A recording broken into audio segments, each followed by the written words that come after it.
अस्सलाम वालेकुम, मैं हूँ मुबशर बुखारी। मैं वैसे कोई वीलॉग्स देखता नहीं हूँ और स्पेशली ऐसे लोगों के वीलॉग्स जो मतलब मेरे सब्जेक्ट से रिलेटेड वीलॉग्स नहीं करते, जैसे सादुर रहमान उर्फ डक्की भाई। कल इत्तेफाक हुआ, एक मेरा दोस्त उसका वीलॉग सुन रहा था और मैं करीब बैठा हुआ था और मैं भी फिर उसमें मगन हो गया, चूँकि वो मसला ह्यूमन राइट्स का बयान कर रहा था। और एक तवील दास्तान डक्की भाई ने अपनी सुनाई। और इसमें मैं ज़िमनन अर्ज़ करता चलूँ कि जब ये केस हुआ डक्की भाई पे, तो मैं चूँकि एक इंटरनेशनल अदारे के लिए काम करता हूँ, तो मैंने भी सोचा कि ये वाली ख़बर जो है इसको पिच करूँ। तो सबसे पहले मैंने एफआईए के स्पोक्समैन से बात की, एफआईए के नहीं, सॉरी माज़रत, एनसीसीआईए के स्पोक्समैन से बात की। और उन्होंने मुझे कहा जी वो इस पे मुझे कुछ नहीं बता सकते, इसके लिए मुझे सरफराज चौधरी साहब से रब्ता करना पड़ेगा। अच्छा, सरफराज चौधरी साहब से मेरी टेलीफोनिक शनासाई है, क्योंकि जब वो एफआईए लाहौर के स्पोक्समैन हुआ करते थे, उस वक्त उनसे फ़ोन पे खबर के लिए रवाबित रहते थे। तो मैंने उन्हें फ़ोन किया और उन्होंने कोई 8-10 अटेम्प्ट्स के बाद मेरा फ़ोन उठाया और मुझे कहा कि वो इस तरह फ़ोन पे बात नहीं करते, उसके लिए मुझे उनके ऑफ़िस जाना पड़ेगा। अच्छा, ख़ैर इतना टाइम मेरे पास भी उस वक़्त नहीं था। मीनवाइल उन्होंने अपना वीलॉग कर दिया, वो एफआईआर जो दी गई वो मेरे पास आ गई, तो मैंने उस खबर को उस तरीके से देख लिया। लेकिन मेरे लिए ये अचंभे की बात थी कि जब वो स्पोक्समैन थे एफआईए के लाहौर में, तो उस वक़्त वो फ़ोन पे बातचीत बड़े आराम से कर लिया करते थे। बहरहाल क्यों नहीं उन्होंने की, वो एक अलग टॉपिक है। डकी भाई ने अपने ऊपर होने वाले टॉर्चर को बयान किया, जो फिजिकल भी था और मेंटल भी था। और फिर उन्होंने उस टॉर्चर को भी बयान किया जो उनके अहले खाना, यानी उनकी वाइफ, मदर, भाई, वालिद, उन सबको बर्दाश्त करना पड़ा। इंतहाई दुख भरी दास्तान। लेकिन डकी भाई के लिए इतना ही अर्ज करना है कि डकी भाई, ये सलूक पाकिस्तान में हर गुनाहगार या बेगुनाह मुलजिम और उनकी फैमिलीज के साथ होता है। ये रिवायत है। और यहाँ पे पुलिस हो, पुलिस स्टेशन हो, एफआईए हो, या नैब जैसे अदारे, या एंटी करप्शन, और कुछ जो हमारे पैरा मिलिट्री फोर्सेस हैं, उनके हाथों भी इस तरह के मामलात होते रहे हैं। नैब की बात करें तो मुझे याद आ जाते हैं मलिक अरशद जहांगीर बदर मरहूम के साथी, जो नैब कस्टडी में जिनकी हलाकत हुई टॉर्चर से। उसके बाद सरगोदा का प्रोफेसर, देखने वालों को नहीं भूला होगा, जिसको नैब ने पकड़ा और नैब की कस्टडी में उसकी डेथ हो गई। और जब उसको हॉस्पिटल लाया गया तो स्ट्रेचर के साथ ही हथकड़ी भी हाथ पे लगी हुई थी। ये तो मैंने सिर्फ दो आपकी याद दहानी के लिए विजुअल्स पेश किए हैं, वरना यहाँ पे यही होता है कि इन्वेस्टिगेशंस जब होती है किसी मुलजिम की, वो चाहे गुनाहगार हो या ना हो, उसे इस तरह का टॉर्चर, बल्कि डकी भाई पे तो कोई टॉर्चर हुआ ही नहीं। मैंने अपनी 4.5 साल क्राइम्स रिपोर्टिंग में जो देखा, कई दास्तानें सुनी, कई थानों में चीखें सुनी, सीआईए के जो ऑफिसर्स थे, खसूसन कोतवाली या किला गुजर सिंह, वहाँ पे भी जाके देखा, और जो सलूक हुआ करता था वो गैर इंसानी है, जिसको रिपोर्ट भी किया। लेकिन यहाँ पे किसके कान पे जूं रेंगती है? तो यहाँ पे यही होता है कि एक मुलजिम को पकड़ के तुम्हारे साथ और कौन था, और कौन था, वो वारदात भी मान लो, वो भी मान लो, यानी मल्टीपल केसेस उस पर रजिस्टर करने, और फिर साथ में जो जिसे कहते हैं इनकी जुबान में जिमनी, उसमें को एक्यूज भी डालना और फिर उनको एक्यूज से पैसे वसूल करना, ये एक कॉमन प्रैक्टिस है। फिर कस्टोडियल डेथ्स पुलिस टॉर्चर से, वो भी हर रोज आप खबरें पढ़ते हैं। सो डकी भाई, आपको तो थप्पड़ पड़े, आपको छोटे बच्चे से एक सिक्योरिटी या लॉ एनफोर्सिंग एजेंसी या इन्वेस्टिगेटिंग एजेंसी के एक आला अहदेदार ने, जो एनसीसीआईए का हेड था लाहौर में, उसने अपने बेटे से आपको गालियां दिलवाई और बड़ी अच्छी तरबियत की उन्होंने, सरफराज चौधरी साहब ने, खैर ये करके। लेकिन ये क्या है, ये साइकी क्या है, ये नफ्सियात क्या है? वर्दी के साथ रिस्पॉन्सिबिलिटी आती है, लेकिन वर्दी के साथ एक जोम भी आता है इंसान के अंदर कि मैं किसी के साथ कुछ भी कर सकता हूँ। और फिर अपने कॉम्प्लेक्सेस अंदर के भी बाहर आ जाते हैं कि सामने बैठा हुआ शख्स मशहूर है, या वो दौलतमंद है, یا وہ طاقتور ہے تو میں ذرا اس کو تھوڑی سی خاک چٹواؤں، اس کی ایگو توڑوں۔ اسی طرح میں ایک دفعہ CIA کے ایک کالا افسر کے پاس بیٹھا ہوا تھا لاہور میں ہی، ایک خبر کے سلسلے میں گیا، پرانی بات ہے، تو وہ مجھے کہہ رہے تھے میں تو 3rd ڈگری یوز نہیں کرتا، اتنی دیر میں ان کا ایک سب آرڈینیٹ اندر آ گیا اور اس نے آ کے کہا سر اس نے بول دیا۔ کیا ہوا؟ اس نے کہا سر وہ اس نے بتا دیا ہے کہ وہ کون کون لوگ تھے اور کیسے کیسے یہ معاملہ ہوا، کسی مرڈر کی تحقیق کر رہے تھے، تو اس میں سر وہ بندہ بے گناہ ہے، البتہ وہ جو اصل ہے وہ ابھی تک ایٹ لارج ہیں، یعنی مفرور ہے۔ تو اس میں انہوں نے کہا کہ آپ نے قریب نہیں جانا، انہوں نے کہا نہیں سر میں قریب چلا گیا، یعنی آپ نے مارنا نہیں، انہوں نے کہا میرے سامنے، کیونکہ میں وہاں پہ میڈیا کا بندہ بیٹھا تھا، انہوں نے کہا آپ نے مارنا نہیں، تو انویسٹیگیٹر نے کہا سر وہ میں تھوڑا سا قریب ہو گیا، اس کے بعد وہ رونا شروع ہو گیا۔ جب اس نے یہ بتایا کہ وہ رونا شروع ہو گیا تو بڑے صاحب کے منہ پہ ایک بڑی خوبصورت مسکراہٹ آئی، انہوں نے کہا اب وہ ٹوٹ گیا ہے، اب وہ سب کچھ بتائے گا۔ سو انسان کو توڑنا، اس کی عزت نفس کو توڑنا، یہ بنیادی طور پہ ہمارا جو کلچر ہے انویسٹیگیٹرز کا، اس میں یہ بدرجہ اتم موجود ہے۔ اور اس کی ابتدا کہاں سے ہوئی یہ بتانا مقصود ہے۔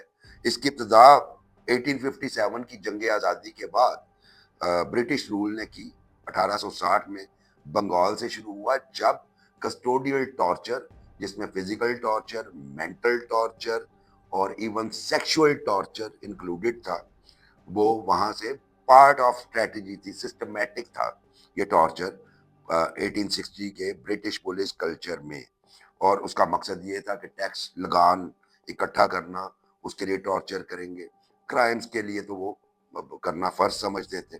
چونکہ پاکستان ابھی تک اسی موسٹلی اسی برٹش پولیس رول ایکٹ کے تحت ہی چل رہا ہے، اس لیے ہمارے ہاں جو ٹریننگ ہوتی ہے وہ بالکل ایسے ہی ہوتی ہے جیسے برٹش رول میں پولیس آفیسرز کی ٹریننگ ہوتی تھی کہ جس کو آپ لے آئیں کسٹڈی میں، اس کے ساتھ کچھ بھی کرنا آپ کا حق ہے، وہ ملزم ہے یا نہیں ہے، ٹارچر یقینی ہوگا یا کم از کم اس کو گالیاں دی جائیں گی، اس کے نفس کو مجروح کیا جائے گا۔ آج بھی پولیس اسٹیشن میں چلے جائیں تو آپ کو گیٹ پہ کھڑے ہوئے کانسٹیبل کے ترش لہجے کا سامنا سب سے پہلے کرنا پڑے گا، پھر اندر جا کے آپ کو جو بے نیازی دیکھنی پڑتی ہے پولیس آفیشلز کی، وہ دیدنی ہوتی ہے، اور اسی لیے شرفا آج بھی پولیس اسٹیشن جاتے ہوئے گھبراتے ہیں۔ اچھا، یہ تو ہو گیا کہ جناب علی برٹش رول میں یہ ہوا، اور اس کے بعد ہم نے بڑے نعرے بلند کیے، جی ہم پولیس کلچر چینج کر دیں گے، جو حکمران آیا اس نے پولیس کلچر چینج کرنے کا نعرہ ضرور لگایا۔ اب عجیب سی بات یہ ہے کہ پولیس کلچر چینج کر دیں گے، ٹارچر کو روک دیں گے، کسٹوڈیل ڈیتھ کو روک دیں گے، ایک طرف پولیس انکاؤنٹرز جاری ہیں، ایک ہی داستان سنائی جاتی ہے، لیکن ایک بات ہم بھول جاتے ہیں کہ ہم ایک ہارڈ اسٹیٹ بن چکے ہوئے ہیں، اور ہم ہارڈ اسٹیٹ بنانا بھی چاہتے ہیں۔ ہارڈ اسٹیٹ میں کوئی بھی سیکیورٹی ایجنسی ہو، سیکیورٹی انسٹیٹیوشن ہو، اس کے پاس انگنت طاقتیں ہوتی ہیں جن پہ چیک نہیں لگایا جا سکتا۔ دوسری بات ہم یہ بھول جاتے ہیں قوم کی حیثیت سے بھی اور حکومت کی حیثیت سے بھی اور ریاست کی حیثیت سے بھی، کہ ہم نے ایک convention against torture, UN convention against torture 2010 میں سائن کیا تھا۔ اچھا، ہونا تو یہ چاہیے تھا جب ہم نے وہ کنونشن سائن کیا تو اس کے بعد 1 سال میں 2 سال میں ہم پہ لا بنا دے، لیکن 12 سال لگے اس لا کو بننے، اور اس لا کو 2022 میں پاس کیا گیا، the torture and custodial death act 2022۔ اور میں اگر آج بہت سارے پولیس آفیسر سے پوچھوں یا آفیشل سے پوچھوں یا عوام سے پوچھوں تو یقین کیجئے اس ایکٹ کے بارے میں بہت کم معلومات ہوں گی، اور اس کے ساتھ ساتھ یا نام بھی نہیں پتا ہوگا۔ قوم کی تو حالت ہی یہ ہے کہ انہیں لاز یہاں پہ کتنے بنے ہیں کچھ نہیں پتا ہوتا، لیکن لا کی امپلیمنٹیشن کدھر ہوتی ہے یہ بھی کچھ پتا نہیں ہوتا۔ اس لا کے تحت کوئی بھی بندہ جو فزیکل ٹارچر یا اس کا اہل خانہ، وہ ایک کمپلینٹ کر سکتا ہے، اور کمپلینٹ FIA کو ہوتی ہے۔ اور یاد رہے کہ یہ ڈکی بھائی نے جن لوگوں کے نام لیے یہ پہلے FIA میں ہی کام کرتے تھے، اور یہ بنیادی طور پہ NCCIA FIA کا ایک سیپریٹڈ فیکشن ہے، نیا انہوں نے بنایا، ہماری حکومت کا کارنامہ ہے۔ اور FIA کو अपील करने के बाद FIA के अफसरान, इंक्वायरी अफसर बाउंड है अंडर द लॉ के 30 दिन के अंदर अंदर वो इंक्वायरी का फैसला करके अदालत में पेश करेगा चालान, और उसके नतीजे में अदालत यानी सेशंस जज 3 हफ्ते के अंदर अंदर उसका फैसला करेगा। तो मेरा सिर्फ ये सवाल बनता है कि कौम को कम से कम ये तो बताया जाए कि आज तक कितनी कंप्लेंट्स आई और कितने पे फैसले हुए, क्योंकि यहाँ पे डकी भाई ने तो बहुत हिम्मत की कि आके एक वीलॉग करके बयान कर दिया। बहुत सारे लोग इस खौफ से बयान नहीं करते। डकी भाई के वीलॉग में वो फिक्रा जो था सरफराज चौधरी साहब का कि मेरे लिए क्या है, 5 रुपए का एक पेपर और लेके एक और आप पे केस दर्ज, आपकी वाइफ पे एक और केस दर्ज कर दूंगा। तो यही है, इसलिए लोग नहीं बयान करते कि मुस्तकबिल में जिस ऑफिसर या ऑफिशियल के खिलाफ वो कंप्लेंट कर रहे हैं वो पर्सनल वेंडेटा में ना चला जाए और मजीद इसको ना उलझा दे। तो बहरहाल सूरत हाल ये है कि आपके पास लॉ मौजूद है, आप सिग्नेटरी हैं इंटरनेशनल कन्वेंशन के, लेकिन उसके बावजूद कस्टोडियल टॉर्चर हो रहा है और हो रहा है, इसको डिनाई नहीं किया जा सकता। हाँ, जो अथॉरिटीज़ हैं या हुकूमती अरकान है जितना मर्जी से डिनाई करें, और चेक उस पर कोई नहीं है कि कोई कंप्लेंट आ जाए तो उस पर एक सरसरी सी कार्रवाई हो जाती है, वरना कुछ नहीं होता। इस लॉ के तहत जो सज़ा है वो भी मैं नाज़रीन को बताना चाहता हूँ कि जो ऑफिशियल डायरेक्ट इन्वॉल्व हो टॉर्चर में, उसको 5 साल से लेके 10 साल तक की कैद और 10 लाख रुपया फाइन जो विक्टिम को पे होगा, यानी जिसे टॉर्चर किया गया है। और अगर किसी ऑफिशियल की नेग्लिजेंस की वजह से टॉर्चर हुआ है तो उसके लिए 3 से 7 साल की कैद और 5 लाख रुपया जुर्माना अगेन विक्टिम को पे किया जाएगा, वो जुर्माने की रकम। सो ये लॉ बहुत शानदार है लेकिन इम्प्लीमेंटेशन जीरो। डकी भाई के लिए एक एडवाइस है, पीस ऑफ एडवाइस है, वो ये है कि वो भी कंप्लेनेंट बन के FIA में जाए और अपने ऊपर होने वाले टॉर्चर के खिलाफ आवाज उठाए। और रूलिंग एलीट के लिए मेरा ये हम्बल सा मशवरा है कि ये ऐसे केसेस पाकिस्तान की बदनामी का बायस तो बनते हैं, लेकिन ये पाकिस्तान के बहुत सारे स्टेटस जिसमें GSP प्लस स्टेटस है उसको भी खतरे में डाल सकते हैं, क्योंकि ऑलरेडी हमें उस स्टेटस के हवाले से और कुछ वायलेशंस के हवाले से एक क्वेश्चन आ चुका हुआ है। आज का प्रोग्राम इतना ही, तवालत हो रही है।